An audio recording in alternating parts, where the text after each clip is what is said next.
Huwag mong pansinin ang mga naninira sa'yo. May kasabihan nga na kapag may naninira sa'yo, hayaan mo. Kapag may naiinggit sa'yo, huwag mong pansinin. Ipagpatuloy mo lang yung ginagawa mo para matupad yung mga pangarap mo.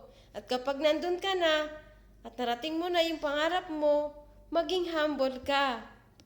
Samantalang siya, naninira sa'yo, andun pa rin, naninira pa rin. Which is tama naman, di ba? Kaya hayaan lang natin sila. Ignorin lang po natin, huwag nating pag-ukulan ng pansin. Gawin natin silang inspirasyon sa lahat ng mga ginagawa natin.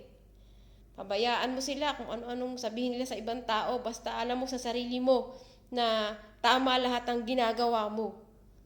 Ganun. Manindigan ka. Tumayo ka sa sarili mong mga paa, char. Oo, guys. Kailangan talagang sarahan yung tenga.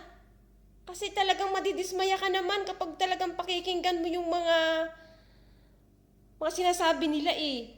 So, ipagpatuloy lang ang buhay.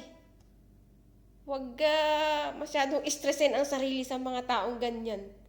Sila lang yung masisiyahan. Ikaw, magiging losyang ka lang dyan. Gawin mo, magpaganda ka, hayaan mo sila, matulog ka, kumain ka. Ganun. So, go lang po tayo at salamat sa inyong panonood.